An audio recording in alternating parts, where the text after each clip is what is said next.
Hello, my name is Lidya Radin, and the first thing I'd like to do is thank you, Patricia Waiters. I've watched this woman in action fight for herself, fight for her mother, fight for other people, and fight for the citizens of Hoboken. She has unlimited capacity to publish the details of her injustice and the injustice of other people who she's trying to help, and she will share those details with you. Because I only have 5 minutes, I want to cut to the chase. Thank you, Freeholder O'Dea, for meeting with us today, because like Patricia Waiters, you're also known as a decent person who tries to be honest. And so the word on the street about Patricia Waiters is that she can't work at City Hall because she's too honest. I say we should elect more honest people instead of getting rid of the few honest ones around.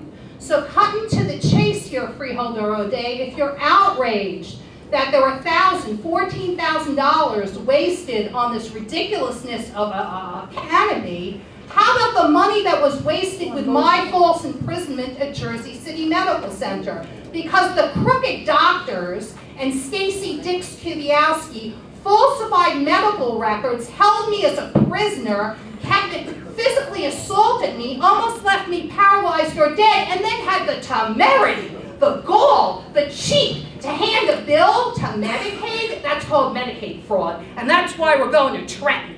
Okay, so make a single phone call, Freeholder O'Dea, and call up Jersey City Medical Center's President Joseph Scott, who ran from the room because he's such a coward. When last time I saw him at the Jersey City Council meeting, his hospital's motive for assaulting me was greed, because they're in the red, as he testified in front of the Jersey City Council. And when I was held as a prisoner illegally at Jersey City Medical Center, the staff came and started sharing horror stories with me. Lydia, you're not the first one we've done this to. We took someone off the streets because they were talking on their cell phone with the hands free, but we were looking at this side instead of this side, and we dragged them in claiming they were crazy, talking to people who weren't there. And then we ran up a great big bill to stick it to them and to stick it to the taxpayers.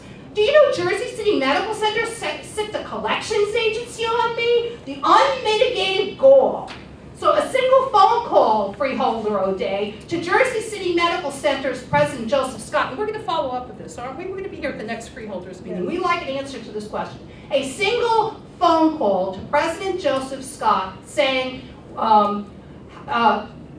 Nino Falcone, Municipal Court Judge Nino Falcone lost against me in court, and then a few days later made good on his threats by calling up Jersey City Medical Center and claiming that I was going to be evicted on October 1st, 2008, when that was a lie. My landlords knew it was a lie, and so did Nino Falcone. Almost a week before, we stood in Judge Fast's courtroom, and I got a waiver that was good to October 2nd, 2008, and Judge Fast ordered me to hand-deliver that waiver form to my landlords so this particular shenanigans would not go on. So a single phone call, Freeholder O'Dea, who claimed that I was going to be evicted, identify the name of the person who claimed I was going to be evicted on October 1st, 2008, that's a lie. And that lie came from Municipal Court Judge Nino Falcone and my landlords. Nino Falcone threatened me on December 27, 2007. He did it in writing. I called him a dishonest lawyer. He is a dishonest lawyer.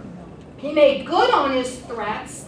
I had to get a court order in January of 2008. The Hudson County Prosecutor's Office refused to protect me in January, February, March of 2008. Had Tracy McQueen done her job, I would not have been physically assaulted and almost murdered months later in September of 2008. So a single phone call, Freeholder O'Dea, to Jersey City Medical Center, who said that Ms. Radin, to identify the person who claimed Ms. Radin was going to be evicted on October 1st, 2008, when my landlords had a waiver in their in their hands that Judge Fast had me hand deliver. And I didn't deliver to them. I came with another witness. I was out in the street in a car a little bit down the road, and my witness, my friend, went and knocked on their door and hand delivered it to them. Here's a waiver that's good till October 2nd, 2008. There was no eviction on October 1st, 2008.